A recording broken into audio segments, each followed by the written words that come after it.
Yo, what is up everybody? We are out on the trail melting our faces off right now. It is about maybe 85 to 90 degrees out, 60% humidity, and I'm basically melting my face off. But we are putting in the work, we're getting in some heat training, and we're getting in the miles. So going out for about 10 miles, 10 to 12 miles, seeing how long my water supply actually lasts. And the main reason we went out today is because we are trying out Topo. We're trying it out. My brain's already fried. We are trying out the Topo MTN Racer 3s for the first time.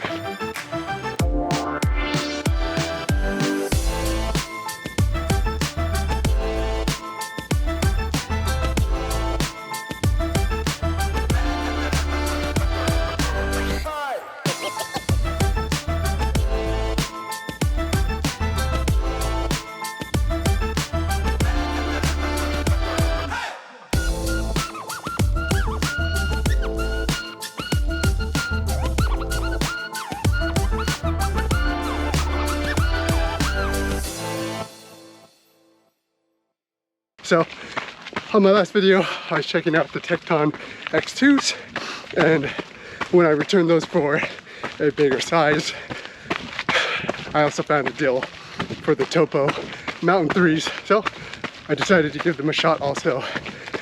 And on the first impression, the first thought when I put these shoes on was, are these just light ultras? Are these light ultra vanish, or the Ultra Olympus 4s? That's really what they feel like. They feel like they took out all the extra all that extra that those Olympus 4s have, and then cut everything down and threw them in these Topo MTN 3s. So they're very grippy, they're very tight to my feet.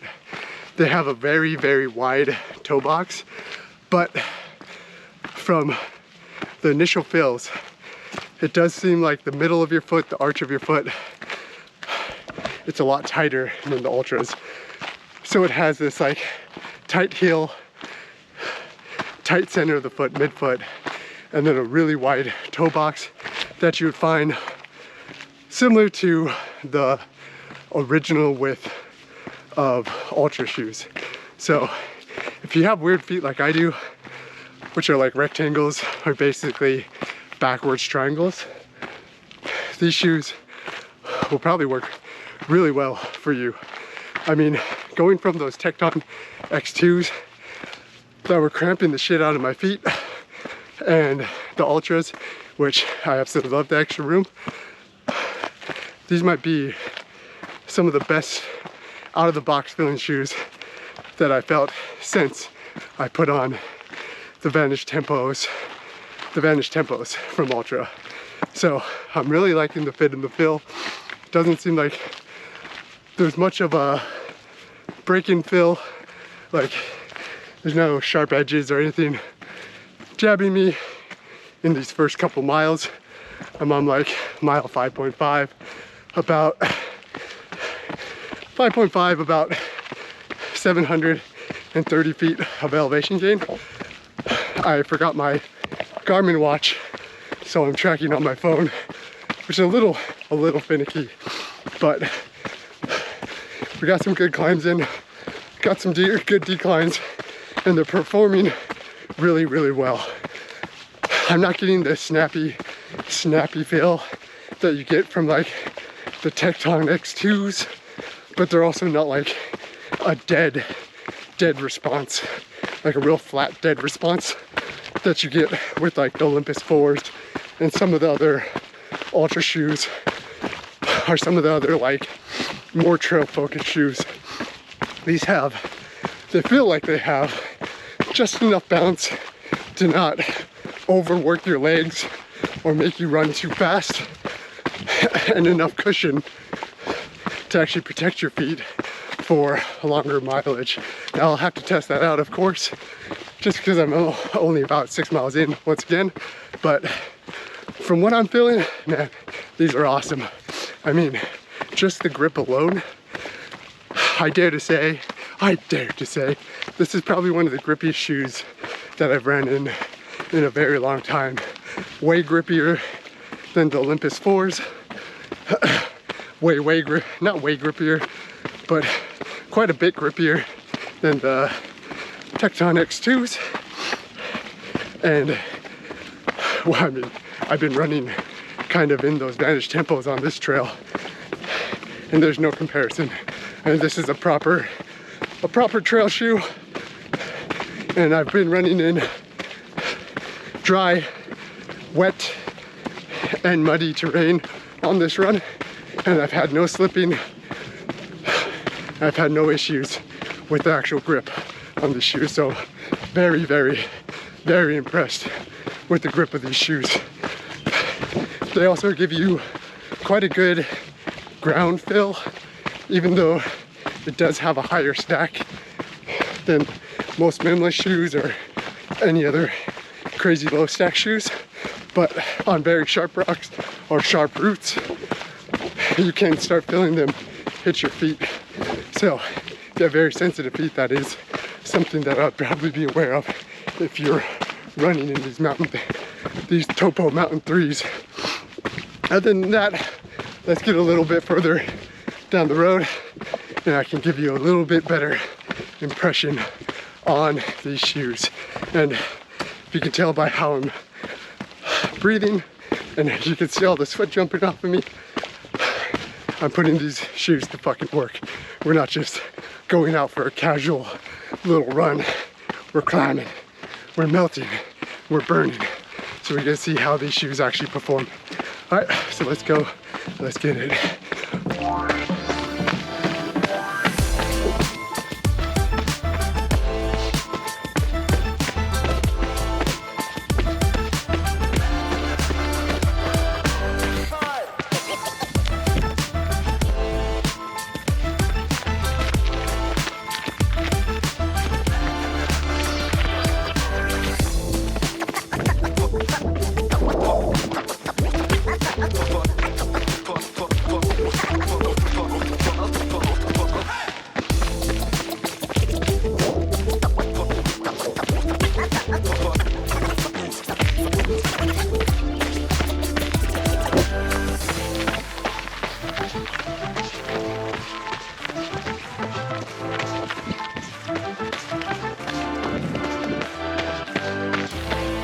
We are about 8 miles in, over 1,000 feet of elevation gain, and still melting, slowing down a little bit, just so I don't die on the trail and, you know, leave a grieving family. But so still working my way down the trail. The shoes are still performing pretty well. The one thing that I'm noticing is there's not that good of a drainage or drying of the feet. So as you can tell, or as you know, I sweat like a mother. So it literally feels like I just pissed all in my shoes and the water's just kind of sloshing around in there. So there's no like ambient drying like you get on a lot of road shoes, a lot of the super mesh stretchy shoes, where just the ambient movement and wind will help dry your feet. There is like a moisture barrier around the actual toe box. So I think that's keeping a lot of the moisture in, and it seriously feels like my feet are waterlogged still. So it's definitely something I'm gonna have to keep an eye on. This bridge is bouncy. It's like running on a... But anyways, so that's definitely something that I'm gonna have to keep an eye on, is just the drainage. And then that comes along with the drainage, it feels like the arch of my foot is starting to get a hot spot.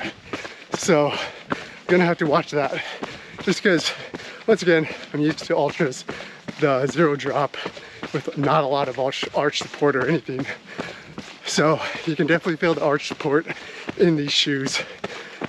And then you can feel it trapping in the moisture.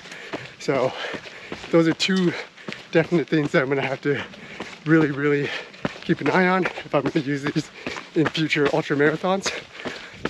And then the upper, the collar seems a little bit more rigid than most of the shoes that I wear. So I can feel them rubbing a little bit on my ankle and the lower half or the upper half of my foot. So that's more of a tertiary thing. I think that's just because I haven't broken these shoes in yet. But those are the three things I'm definitely gonna have to keep an eye on while I take these shoes out for more training runs. That's moisture drainage, water drainage, arch of the foot with the arches, and then also just a little bit of rubbing from the upper on the ankle of my foot. But let me finish up this run, try not to die, and I'll have a good sign off back at the car. Let's go. All right, so there you have it, 12 miles, 2 hours, 23 minutes. I was basically death marching the last couple miles because I got absolutely toasted on that run. Completely soaked, drank through 2 liters of water with tailwind. Had about 600 calories for 2 hours and 23 minutes, so definitely could have did a little bit better with the electrolyte and heat mitigation, but you know, had to fill it out, had to get that heat training in, and definitely got the heat training in because I am absolutely still dripping in sweat. So same issues with the shoes. They performed really well. I mean, I like the grip, I like the feel. My socks are absolutely soaked still. So I didn't jump in any water, I didn't jump into anything, and this is the moisture inside the socks.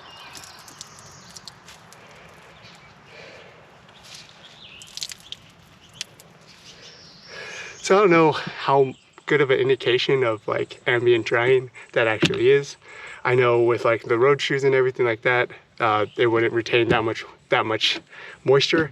So that's definitely something that I'm gonna have to watch. That would definitely be something, like if I wore these shoes during a hot weather run or anything like that, I would definitely have to make sure that I like change my socks and keep them all dry, make sure that I'm draining everything out, because I did get some good heat rubbing, or like heat, I don't know, hot spots in the arches of my feet because of all the moisture in there, and the socks just sliding around because of all the moisture. And then a little soggy feet also, just because they retain so much moisture. And that's probably just because this kind of goes up right here, and then you have this big cap that most water or ambient air would help like get rid of some of the moisture. This is probably making sense. So I'm going to give you a little bit more technical breakdown of these Topo MTN Racer 3s and back in the studio, and we'll finish off the video there. All right, let's go. All right, so I'm back in the studio. This is a couple days later, actually. A couple things came up, but spoiler alert, the Topo MTN 3s are unfortunately gone. I mean, as you could see in the video, I was sweating my ass off. I had to death march the last couple of miles because I, went out a little bit too hot because I was excited to try out the new shoes. But those shoes were completely saturated in sweat. And then I got back home and I put them right next to the vent, or right next to AC port or vent that we have near our shoe rack. And I just left them there. And the next day they were still completely wet. The next day, they were still completely wet. It took about 3 days for those to dry inside of a house next to a vent, which is absolutely ridiculous. So I didn't even want to even mess with these. Just how I sweat, how I personally sweat, and how much freaking moisture comes out of me. I could not rely on these shoes on ultra marathons because my feet would be just completely waterlogged. If it takes 3 freaking days for those things to dry out, that's insane. The next day after this run, I actually ran in the Vanish Tempos, and I was in the water. I literally was cooling off in the water with my feet completely in the water, splashing water on me. That's 100% saturated top to bottom, and those dried out in a day. So that's how I know that these shoes aren't for me. Everything other than that, I absolutely love these shoes. If they fix some of that like drainage issue or drying issue, I would definitely try the Mountain 3s again. If you don't sweat as much, I would strongly recommend you check them out. If you like grip, if you like a lot of like space, if you have a foot shape like I do where you have really like fat toes or like a really wide toe box and then a really skinny heel, then these shoes would work really well with you, especially with that runner's knot. My feet felt really secure and enough actual room to like spread out and grip and go down the trail. I really like these shoes. I just wish they dried out. I really like these shoes. I just wish they dried out a little bit more. But nonetheless, make sure that you're going out there, testing out your gear, just because everybody's feet, everybody's stomachs, everybody's like wants and needs are completely different. So make sure that you're going out there, testing out your gear and put them through the fucking ringer. Don't just go out there and like, do a little jog or anything. You have to practice with the stuff that you have to practice with the gear, how you're going to be using it out in your races. So nothing crazy actually pops up when you're 80 miles in or 50 miles in, and it could be a huge detriment to your race. So go out there, chip away, test your gear out, and kick some fucking ass. Become an average savage every single day. Run towards the unknown, run towards that pain, because that's how we get better, by kicking fucking ass and getting our asses kicked. Get out there, chip away, become an average savage. Let's go.